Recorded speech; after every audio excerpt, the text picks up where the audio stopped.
Hi Vignan గారు. నమస్తే. విజ్ఞాన్ గారు, అంటే ప్రస్తుతం ఆర్టికల్ 370 మూవీని గల్ఫ్ కంట్రీస్లో బ్యాన్ చేశారు. అసలు ఎందుకు బ్యాన్ చేయాల్సి వచ్చింది? అంటే న్యాచురల్గా మూవీస్ అంటే వాటిని బ్యాన్ చేయడం జరగదు, ఎప్పుడో ఒకప్పుడు రిలీజ్ చేయడం జరుగుతుంది.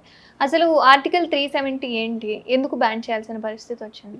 బేసికలీ ఏదైనా ఒక సినిమా ఇంటర్నేషనల్ లెవెల్లో రిలీజ్ అయినప్పుడు, వేరే వేరే కంట్రీస్లో రిలీజ్ అయినప్పుడు సున్నితమైన అంశాలు ఏమైనా ఉంటే రెండు కంట్రీస్కి సంబంధించి, సో వాళ్ళు దాన్ని రిలీజ్ చేయాలా వద్దా అని ఆలోచించి ఇన్ కేస్ అంటే జస్ట్ చిన్న కామా వాళ్ళకి ఎదురైనా if they are in dilemma mostly ఇంకొద్దులే అనుకుంటారు, ఏదైనా అవుతుంది, బ్యాన్ చేసేస్తారు.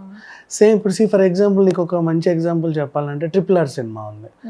దానికి సరే నాటు పాటకు ఏదో వచ్చింది అనుకో, కథ విషయంలో మిస్టేక్స్ ఉన్నప్పటికీ కూడా ఉత్తమ కథ అనే దానికి కానీ ఉత్తమ సినిమా కానీ అసలు అవార్డులో పరిగణలోకి తీసుకోరు. వై? బికాస్ ఒక దేశాన్ని కించపరుస్తూ ఇంకో దేశాన్ని మెచ్చుకుంటూ తీశారు ఆ సినిమా.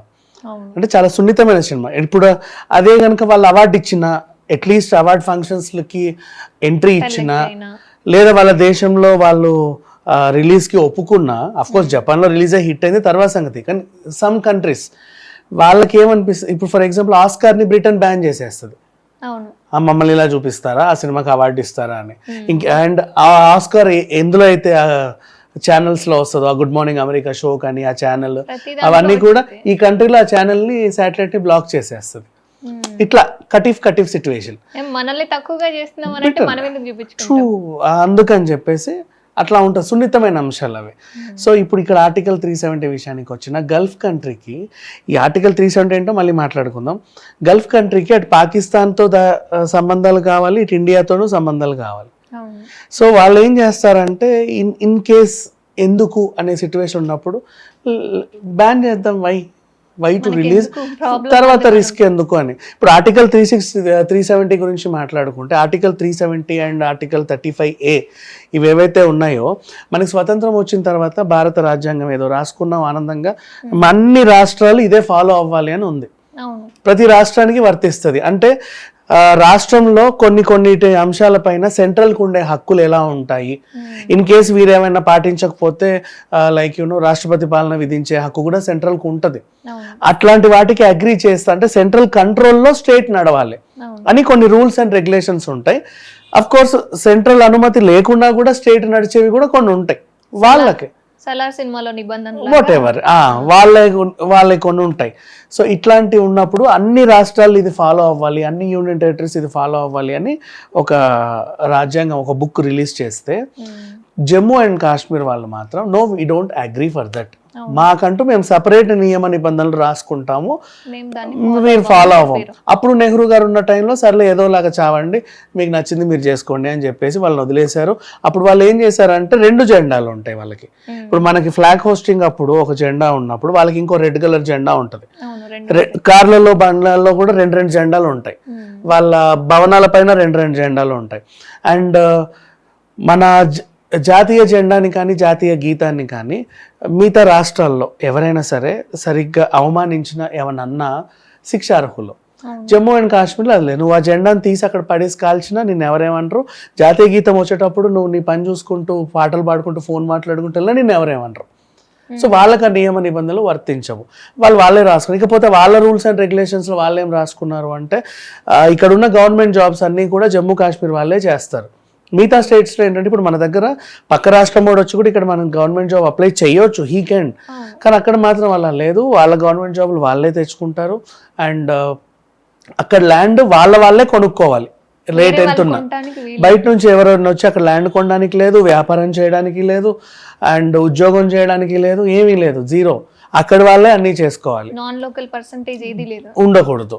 అండ్ ఇట్లాంటి కొన్ని రూల్స్ పెట్టేసరికి వాళ్ళకి డిసడ్వాంటేజెస్ కూడా అంతే వచ్చాయి. ఏంటి డిసడ్వాంటేజెస్ అంటే, ఇప్పుడు బయటోడు వచ్చి ఇక్కడ వ్యాపారం చేయొద్దు అన్నప్పుడు నీకు నాట్ ఓన్లీ లైక్, ఇప్పుడు బయటోడే రాని ఫస్ట్ చూద్దాం, నీ దగ్గర ప్రైవేట్ హాస్పిటల్స్ రావు. సో క్వాలిటీ నీకు వైద్యం అనేది దొరకదు. గవర్నమెంట్ హాస్పిటల్స్ ఎలా ఉంటాయి మనకు తెలుసు కదా, అవును. అంతే. నెక్స్ట్ అలాగే పక్క రాష్ట్రం వాడు వచ్చి నీకు వ్యాపారం చేయొద్దు అన్నప్పుడు నువ్వు వాళ్ళకి అన్ఎంప్లాయీస్ చాలా మంది ఉంటారు, అందరికీ గవర్నమెంట్ జాబులు రావు కదా, ప్రతి ఒక్కడు మెరిట్లో పాస్ అవుతాడా లేదే. సో మిగతా వాళ్ళందరూ దద్దమ్మలందరూ ఏం చేస్తారు, ఇప్పుడు కన్స్ట్రక్షన్ ఎవడన్నా చేస్తే అక్కడికి వెళ్ళి పని చేయాలి, అవి జరగవు కాబట్టి వీళ్ళకి పని ఉండదు. ఇంకేదైనా గిర్కెటింగో చేసుకోవాలి, ఏదైనా కొత్త సంస్థలు వస్తే టెలికాలింగ్ జాబ్లో, దుకాణాలు ఉంటే అమ్ముకోవడాలో, సూపర్ మార్కెట్లలో పనిచేయడాలో ఏం ఉండవు కాబట్టి అన్ఎంప్లాయ్మెంట్ పెరిగి వాళ్ళకి అవసరానికి చిల్లర దొరక్క క్రైమ్ రేట్ పెరుగుద్ది, అది నష్టమే. సో ఇట్లా అండ్ ఇంకా చెప్పాలంటే మళ్ళీ క్వాలిటీ ఎడ్యుకేషన్ కూడా బయటోడు రావద్దు అన్నప్పుడు నీకు ప్రైవేట్ స్కూల్స్ ఉండవు, ప్రైవేట్ టీచర్స్ రారు, మీ వల్లే మీకు వాళ్ళు ఏం చదివితే అదే చెప్పాలి, అదే నువ్వు వింటావు, అదే నేర్చుకుంటావు. సో నీ క్వాలిటీ ఆఫ్ ఎడ్యుకేషన్ కూడా ఉండదు. ఇట్లా దేశం మొత్తం అంటే ఆ రాష్ట్రం మొత్తం కొంచెం అంటే ఇక డెవలప్ అవ్వదు ఓవరాల్గా చూసుకుంటే, అలాగే ఉండిపోతుంది. దాన్ని ఆర్టికల్ 370ని మోడీ ప్రభుత్వం ఏం చేసింది, ఆఫ్టర్ 70 years తర్వాత వీళ్ళు రద్దు చేసేసరికి ఇప్పుడు దాన్ని 2 యూనియన్ టెరిటరీలు చేసింది, ఒకటి లద్దాఖ్, ఇంకోటేమో జమ్మూ కాశ్మీర్. సో జమ్మూ కాశ్మీర్ ఏదైతే ఉందో దాంట్లో ఇప్పుడు ఎవరైనా వెళ్ళొచ్చు, ఏ వ్యాపారం అన్నా చేసుకోవచ్చు, సినిమా షూటింగ్లు చేసుకోవచ్చు, నువ్వు వెళ్ళి అక్కడ హోటల్ బిజినెస్ పెట్టుకోవచ్చు, do whatever you want. Jammu కాశ్మీర్కి అయితే వాళ్ళకు కూడా ఎంప్లాయ్మెంట్ వస్తుంది, they people are also very happy. నీకు ఇంకా వేరే ఇవేముంటావు, నువ్వు జాతీయ జెండాని గౌరవించాలి, ఇప్పుడు ఆ రూల్స్ అన్నీ వస్తాయి మళ్ళీ, you have to agree for that. And next లద్దాఖ్ని కూడా పక్కన పెట్టి దాన్ని ఇంకేదో చేశారు. సో ఇక ఓవరాల్గా చూసుకుంటే ఇప్పుడు ప్రజెంట్ ఆర్టికల్ 370 అనేది రద్దు చేసిన తర్వాత అది ఇప్పుడు మనకి మోడీ ప్రభుత్వం వచ్చిన తర్వాత డిమానిటైజేషన్ ఒకటి, అలాగే